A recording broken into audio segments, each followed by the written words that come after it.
were mine, you would not get the same. If you were mine, you would top everything. Suicide in the drop, switching lanes and the things so fly, baby, no propane. Got good pussy, girl, can I be framed?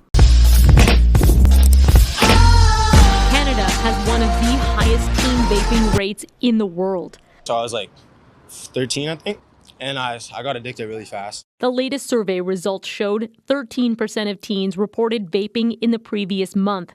In adults over 25, it's 4%. Canada has some of the highest vaping rates in the world, which actually makes sense considering the fact that vaping is a huge social aspect that affects everybody's day-to-day lives, especially in a school environment where it is a way to stay with your clique. Per se, some people might fall into social peer pressure, and it might also be a form of stress resulting from moving from middle school to high school. Australia was actually the first country to notice this and is taking action against it by banning all flavored and disposable robot cock, making it so the only way that you can now obtain vapes in the country is via a prescription. There will be no more flavors or bright, colorful vape pens. And if you're looking for one, you'll need a doctor's prescription. Which might actually get some backlash, as teens might try to order them online, which can lead to them getting harmful chemicals and actually poisoning themselves.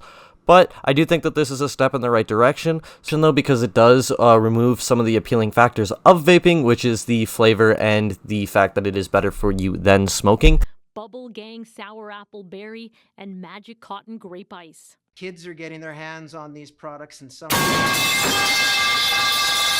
But I do feel like this is still partially in the wrong direction, because by outright fully banning vapes, you are then stopping teens from being able to get to their nicotine. And although they shouldn't be vaping, that doesn't stop the actual addiction and the craving that they're going to get. So I feel like a lot of kids in Australia are going to start trying to go into other outlets, such as buying vapes online or getting false IDs or trying to falsely get a prescription for vapes. I actually believe that this could almost be even more harmful to the teens as vaping is like right now, as they don't really know what's actually coming in the vapes online, as they're not like in any way, shape, or form regulated by the government that they're being sent to. but at the same time, neither are vapes.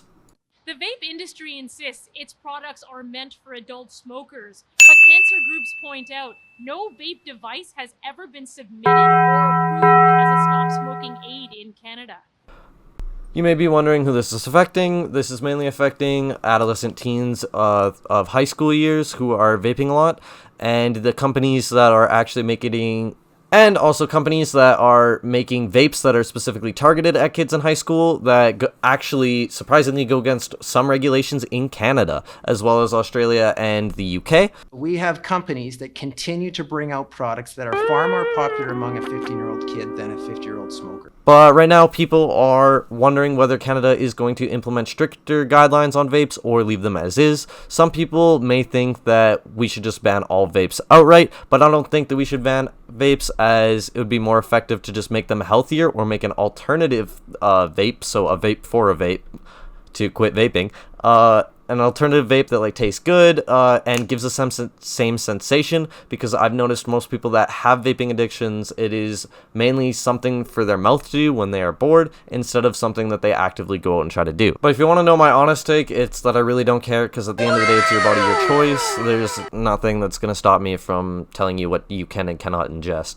Truthfully, though, I do feel like if you want to fully end vaping, you'd have to end the social aspects tied to vaping, as vaping has huge social aspects tied to it, which I think is part of the reason why humans love to do it, because humans at their heart are social creatures. They like to interact, and by simply owning a vape, you can just ask to hit their vape, you can just ask what flavor they got. It's an easy conversation starter that is able to connect people, and although it is a loose connection, it is a first-time connection that can break the ice conversation. You know, it starts a dialogue with this individual. In my personal and professional opinion, though, I do feel like if you don't ever want to get addicted to vaping, just don't ever buy your first douche flute, and you should be good from all of their mouth fedora diseases.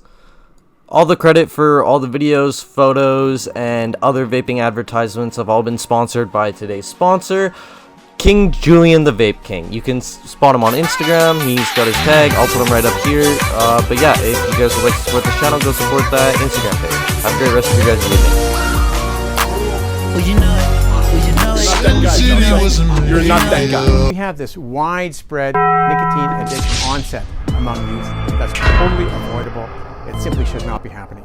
A brand new generation hooked on an old drug that's already destroyed countless lives. Christine Burak, CBC News, Toronto.